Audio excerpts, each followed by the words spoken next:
الفرق بين الاي بي تي في والشيرنج كما لم تسمعه من قبل. ركز معايا الدقيقتين دول وبص يا صاحبي. هنقول بسم الله ونبدا مع بعض كده. يعني ايه اي بي تي في؟ الاي بي تي في ده يا سيدي ده منصه بتشغل لك قناه الافلام والمسلسلات والقناه اللايف والقناه المشفره والقنوات بتاعه الدول والقنوات المحليه الارضيه. كل ده بيشتغل معاك عن طريق النت. مكتبه افلام، مسلسلات، مكتبه برامج، كل حاجه بتبقى عندك. طب بيشتغل ازاي؟ بيشتغل عن طريق جهاز سمارت، سواء بقى سمارت فون، شاشه زي اللي ورايا دي اندرويد، او شاشه عاديه بس سمارت، او ريسيفر، او كمبيوتر او لابتوب او تابلت. كل ده شغال معانا. بننزل الابليكيشن وبنضيف البيانات، سواء جايبينها هديه، جايبينها من النت مجانيه، جايبينها مشتريينها. الاسعار من حوالي 100 جنيه للسنه او 150 لرينج متوسط 450 في السنه. بعد كده في حاجات عاليه قوي قوي قوي بتوصل ل 3000 جنيه في السنه. طيب يا عم خالد، هتقول لي ايه اللي يفرق بين 100 جنيه و3000 جنيه في السنه؟ ايه اللي يفرق بين ده وبين ده؟ هقول لك انا.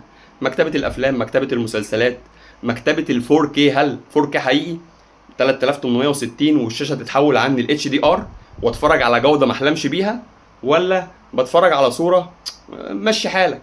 مكتبه الافلام والمسلسلات بتبقى مترجمه لعده ترجمات، منها كل لغات العالم.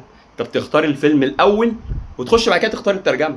تختار الحدث الاول بعد كده تخش تختار الاوديو، عربي، انجليزي، بولندي، اسباني، عادي.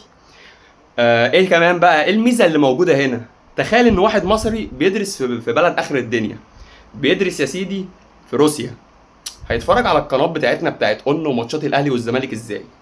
هيتفرج على القناه الارضيه ازاي؟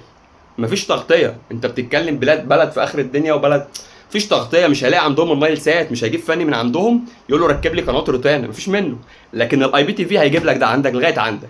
اي خرم في العالم هتلاقيه موجود عندك وتقدر تتفرج عليه. ده الاي بي تي في. حلو الكلام. حلو الكلام وموجود واشتراكاته متاحه على النت والدنيا جميله يعني.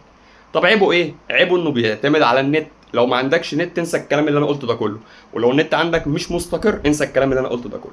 خلاص خلاص. نخش بعد كده للشيرنج. ايه هو الشيرنج؟ كلمة شيرنج ككلمة هي معناها المشاركة. مشاركة ازاي؟ ناس معاها اشتراكات فعلية لقنوات أوروبية بتبث المباريات. احنا يا جدعان شغلنا كله مباريات، محدش بيدور على حاجة غير كده. نادرا لما تلاقي حد بيدور على الأفلام، بس احنا أساس شغلنا المباريات. طيب، في قنوات موجودة على القمر اسمه الهوت بيرد كلنا عارفينه، وكان مشهور زمان. عارفين انتوا طبعا مشهور ليه؟ دلوقتي بقى مشهور للكورة. القنوات دي منها هنقول نشبهها ازاي؟ زي القنوات البي ان او الشو تايم بتاعت زمان، بس بتاعت الخواجات. بتجيب ماتشات الكوره، دوري ابطال اوروبا، دوري الاوروبي، كاس عالم، الدوري الانجليزي، اسباني، كله يا باشا كله عندهم هناك. الناس رايقه وبتتفرج. حلو الكلام. القنوات دي المفروض مشفره. انت بتجيب ريسيفر بيفك حاجه اسمها الشيرنج. فانت دلوقتي اتفرجت على الماتش على القمر دي، طالما ركبته على السطح فوق وعندك ريسيفر شيرنج، اديك اتفرجت على الماتش وزي الفل. طب التركايه فين؟ التركايه هنا انك لما هتركب قمر زي اموس بينقل الماتشات وبيروق على الشعب بتاعه، انت هتسمع التعليق عبري. حلو. طب تاني حاجه ايه؟ لو انت ركبت قمر زي الهوت بيرد، القناه اللي هناك اسبانيه وبولنديه. ركبت قمر زي يوتل سات 16 او استرا 19 هتسمع الصوت الماني. ركبت الهيسبا سات هتسمع الصوت اسباني. طب لا احنا عربي يا باشا، انا عايز الشوالي والكلام ده. بسيطه. اول حاجه هتجيب الماتش، هيشتغل معاك بصوره كويسه جدا جدا جدا، باقل جوده نت ممكنه، ما بيسحبش نت. وهتضيف عليه التعليق العربي. دي سهله طالما عندك ريسيفر شيرنج. هتضيف التعليق العربي عادي جدا، مفيش مشكله خالص. هو ده الشيرنج. فالموضوع منتشر على فكره ومش بيكلف كتير. في ناس ما بتحبش التعليق وفي ناس بتحب التعليق، فده موجود وده موجود. هل احنا خلصنا هنا؟ بقت تركايه مهمه جدا جدا جدا. هل الموضوع ده مخالف؟ يعني انا لما اعمله اطرازه؟ هل الموضوع ده حرام؟ هل الكلام ده بنسمعه كتير. في نقطه مش كتير واخد باله منها، انا هخليكم تاخدوا بالكم منها. الفكره يا جدعان اللي انت بتتفرج على ماتشات، سواء الهوت بيرد او القمر القسطره او القمر الاوروبي او القمر الاسباني او الناس دي ما تعرفش اللي انت موجود اساسا، مش فارق معاها. حلو. لان هم اوريدي شغالين واشتراكاتهم ساريه والناس بتشترك والدنيا تمام، وهم موجهين لبره مش موجهين لنا احنا. تمام. فانت لما بتعمل الحوار ده انت ما ضرتش حد، لان هم كده مش فارق معاهم. هم بيوجهوا لاوروبا لبلادهم هم، فانت مش فارق معاهم بحاجه. فتحت القناه ما فتحتهاش، اتفرجت ما اتفرجتش، ما يشغلهمش. نيجي بقى لحاجه تانية. مين اللي واخد الحقوق في مصر؟ اللي واخد الحقوق في مصر البين سبورت، صح؟ هتقول لي صح. طيب لما انت بتتفرج على حاجه زي كده انت بترازي البين سبورت؟ لا. قول لي لا ليه؟ العميل بتاع البين سبورت يا جدعان، العميل ده بيبقى العميل الالترا، تمام؟ ده اللي هو البرنس اللي معاه يشترك والدنيا تمام.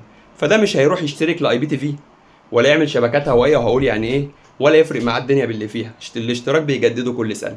راجل رايق بيحب يتفرج على الماتش ايه، في نفس الجون في نفس اللحظه، تعليق عربي، صوره كويسه جدا اتش دي او 4K، ومريح دماغه. تمام تمام. طيب فالعميل بتاع البين سبورت مش هيشتغل في الشيرنج اصلا، حتى لو مش هيتفرج مش هيشتغل في الشيرنج. والعميل بتاع الشيرنج حتى لو مش هيتفرج مش هيشترك في البين سبورت، هو مش قدها.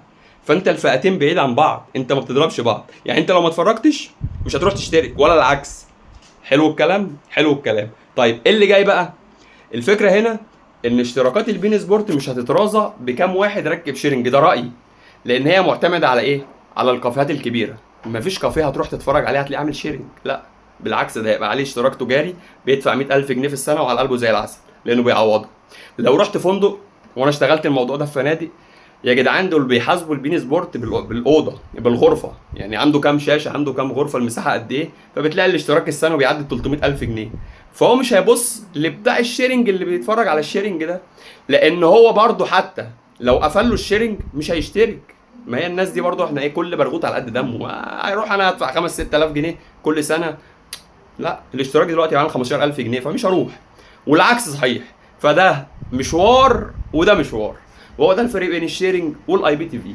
واغلب الناس شغاله اي بي تي في وشيرنج، يعني الناس اللي بتشتغل شيرنج شغاله بالاثنين. النت عندي كويس هتفرج على النت، النت عندي وحش هتفرج على الشيرنج. دول اشهر حاجتين موجودين في مصر، واتمنى اكون اتوفقت ان انا اشرحهم. طيب رقم 3 ايه؟ رقم 3 المصيبه كلها، حاجه اسمها الشبكات الهوائيه.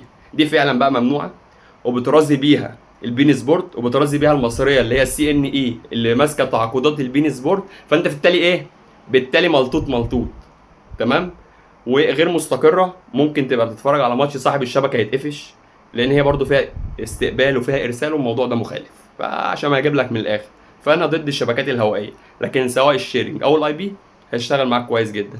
وده السؤال اللي بتسال فيه بقالي سنين، حاولت اعمله المره دي في فيديو كامل في كل الاسئله اللي اتسالتها بقى، عشان ما تبقاش عندك حجه. طيب الشيرنج بيتكلم في ايه بقى طالما وصلت معايا لغايه هنا؟ الشيرنج يا سيدي زي ما انت هتشوف دلوقتي، شايف التركيبه دي؟ دي تركيبه شيرنج مختلفه الاقمار. هتبقى عندك طبق نايل سات 70 ولا حاجه، بتجيب جنبه طبق متر، او لو عندك طبق متر بس هيشغل معاك كل حاجه. طبق المتر اهم حاجه، يعني لازم يبقى عندك طبق متر وبتركب الشيرنج.